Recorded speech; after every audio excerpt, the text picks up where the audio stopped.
Abu Hurairah paling banyak yang meriwayatkan hadis.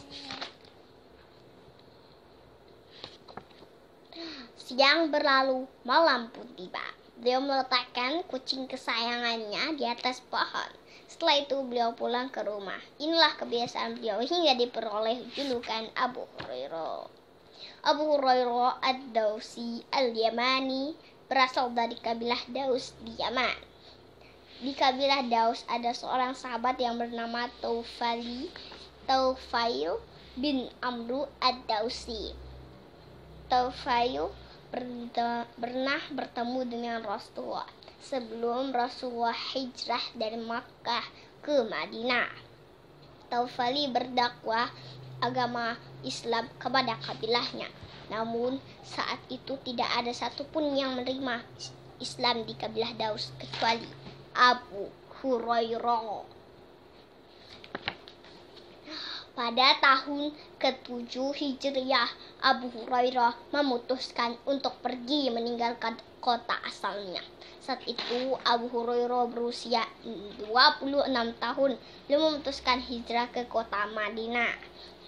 Beberapa orang kabilah Daus di bawah pimpinan Taufail memutuskan untuk berhijrah meninggalkan daerah asalnya menuju kota Rasulullah. Abu Hurairah tiba di Madinah ketika Rasulullah dan para sahabat sedang berada di medan perang Khaybar. Malam itu beliau sangat lelah, namun merasa diri selamat hijrah dari negeri kafir. Rasulullah pun dan para sahabat ikut berperang tiba di kota Madinah setelah waktu subuh. Setelah sholat 2 rakaat dan menemui sahabat lainnya, Rasul melihat Abu Hurairah. Rasul bertanya, "Dari mana engkau?" Abu Hurairah menjawab, "Aku berasal dari Daus." Rasul mengatakan, "Sungguh, aku dahulu tidak pernah melihat bahwa ada seorang yang di Daus memiliki kebaikan." Keputusan hijrah membuat Abu Hurairah kehilangan hartanya di Yaman. Beliau adalah perdatangan yang baru di Madinah dan tergolong sebagai orang yang miskin. Namun para tamu Allah di Madinah disediakan tempat oleh kaum muslimin. Mereka tidak memiliki rumah dan harta, akan ditempatkan di Masjid Nabawi Madinah bersama Rasulullah. Mereka belajar agama dan disebutkan sebagai ahlu suffah.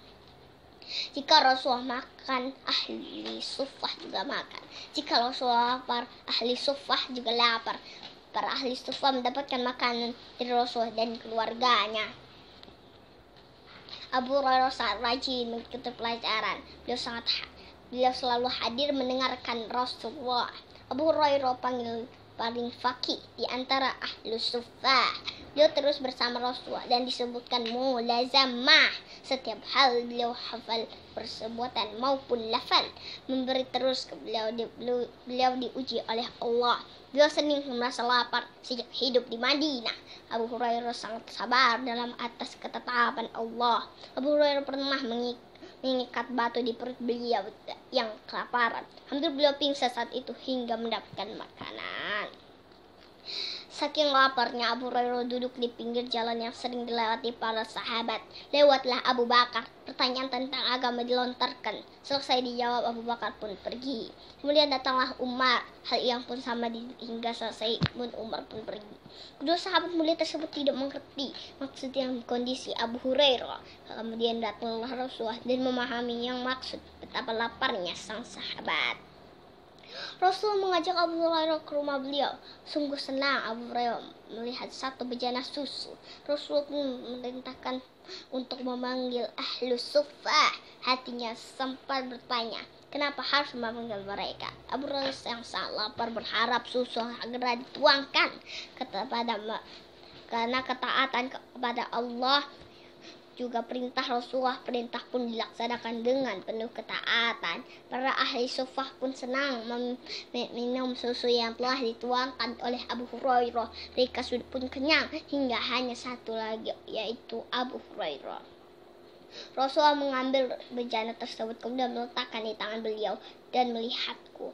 Sambil tersenyum beliau mengatakan, "Wahai Abu Amir, sekarang tinggal kita dan aku dan kamu." Jawab Rasulullah.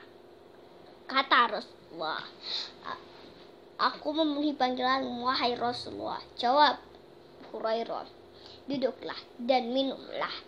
Rasul berkata, benar wahai Rasulullah. Abu Hurairah menjawab. Abu Hurairah kemudian duduk dan minum terus. Minumlah. Rasul kembali berkata. Rasul kembali memerintahkan Abu Hurairah untuk minum, hingga Abu Hurairah mengata, terima kasih demi Allah yang mengutusmu dengan kebenaran. Aku sudah tidak sanggup, perutku sudah kenyang. Rasul kemudian membejana tersebut, kemudian memuji Allah dan menyebutkan nama Allah, kemudian meminum sisa susu tersebut. Ibunda Abu Hurairah masih musyrik.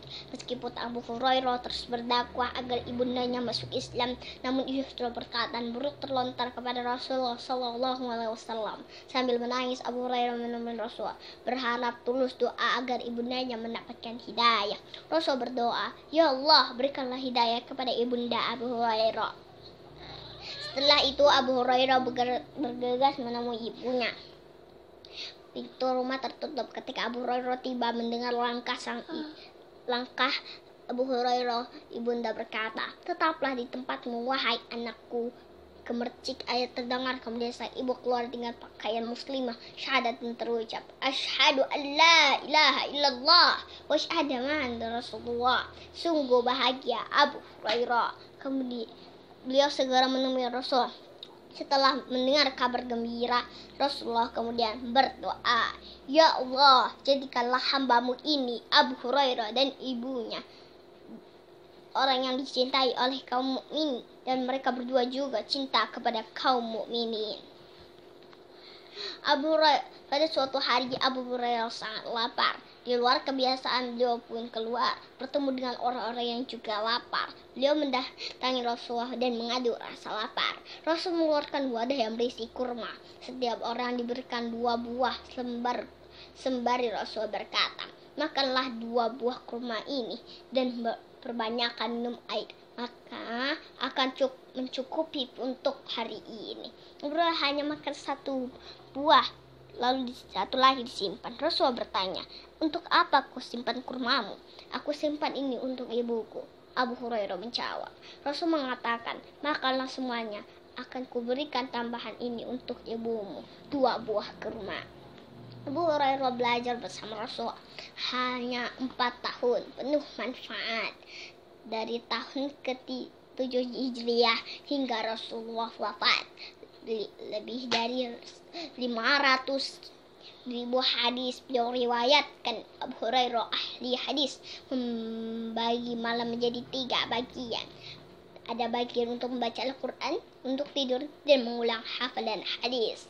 Pada abad-abad berikutnya, hadis pun mulai dibukukan. Abu Hurairah nama yang sering disebutkan.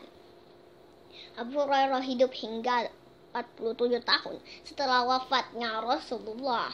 Beliau mengajarkan manusia, para tabi'in, juga para sahabat beliau tentang agama, ilmu hadis, dan periwayatan. Beliau pernah menjadi gubernur wilayah Bahrain. Tetap sederhana, berhalak luhur, itulah Abu Hurairah. Semoga Allah meridhai beliau. Abu Hurairah wafat di kota Madinah, meninggalkan riwayat hadis dan kepada umat. Abu Hurairah pernah bertanya kepada Rasulullah, wahai Rasulullah, siapa yang paling berbahagia dengan syafaatmu di akhirat nanti? Wahai Abu Hurairah, sudah kuduga bahwa engkau yang akan menanyakan hal ini pertama kali ketika aku melihat semangatmu terhadap hadis. Orang yang paling bahagia dengan syafaatmu di hari kiamat adalah yang mengucapkan la ilaha illa Allahu dengan tulus dan hati bagiannya. Dari buku serial Sirah Sahabat Abu Hurairah yang